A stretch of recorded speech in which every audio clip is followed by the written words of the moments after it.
Je trouve assez intéressant que, en fait, on se soit beaucoup rencontrés autour d'Hannah Arendt, que nous avons travaillé de façon très différente l'une et l'autre. Euh, bon, j'ai voulu boucler la boucle de cette rencontre autour d'Hannah Arendt quand j'ai écrit Pensée rebelle, où je créais cette généalogie entre Rosa Luxembourg, Hannah Arendt et Françoise Collin. Euh, mais je veux dire, d'une certaine, Hannah Arendt, on en était à peu près, bon, malgré les années qui nous séparent, on en était à peu près au même niveau. Elle découvrait Hannah Arendt, je découvrais Hannah Arendt.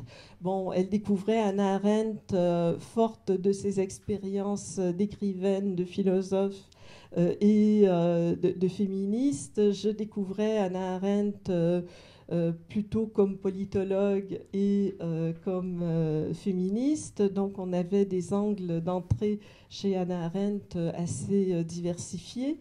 Mais d'une certaine façon, on a entretenu durant toutes ces années un dialogue autour d'Hannah Arendt et qui a été un des éléments de l'amitié qui s'est construite au fil du temps.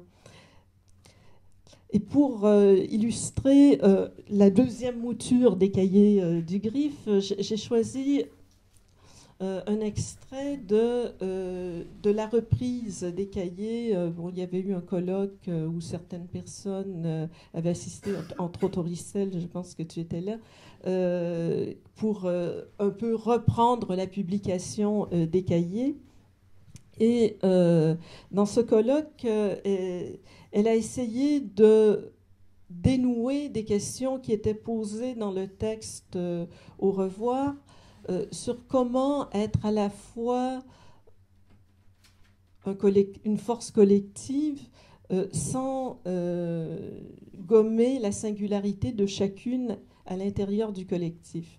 Et ça s'appelle, ce texte que peut-être vous connaissez, La même et les différences.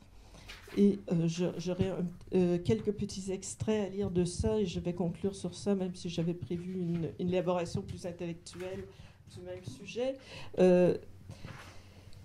On a pu constater depuis 2 ou 3 ans certaines déprises des féministes par rapport à leur engagement. Déprise qui peut être lue en termes de retour à des positions anciennes, je rentre à la maison, ou en termes de repli sur une ambition purement individuelle. Quoi qu'il en soit, de chaque cas particulier, cette déprise peut être lue aussi et surtout comme un sursaut du sujet et une redéfinition de son rapport à sa dimension sexuée ainsi qu'à sa dimension militante. Je suis une femme, mais je n'ai pas une femme. Il me semble que cette proposition éclaire ce que je voudrais dire. Je suis une femme, c'est bien évident. Je suis, entre autres, aussi ou surtout, une femme, mais je, le sujet, ne se définit pas par cette seule féminité, ne s'y réduit pas. Il faut sans doute reprendre ici la vieille formulation de la transcendance du sujet qui ne peut s'identifier à aucun de ses contenus, à aucune de ses catégories. Je est toujours ce qui reste de je dans une détermination. Sans doute ma détermination sexuée de femme peut-elle devenir pour moi prépondérante et guider le champ de mon expérience et de mon action, mais il s'agit là d'un processus d'identification, d'un choix conscient et volontaire dans lequel je ne suis jamais entièrement enlisée. Il m'arrive aussi de me situer en tant qu'Européenne par rapport à une Américaine, ou en tant qu'intellectuelle par rapport à une paysanne, ou en tant qu'adulte par rapport à un enfant, etc. Même si dans la conjoncture historico-culturelle qui est la mienne, mon existence se structure prioritairement autour de ma conscience de femme.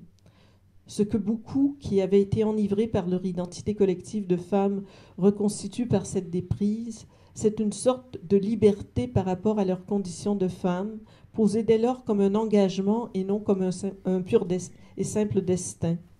Peut-on choisir de n'être femme ou ouvrière? Non, mais on peut ou non élire cette détermination comme prioritaire dans sa pensée et dans sa vie et travailler à la transformer. Cette déprise, cette sorte de réserve par rapport à ma réalité de femme devient alors la condition de possibilité du féminisme.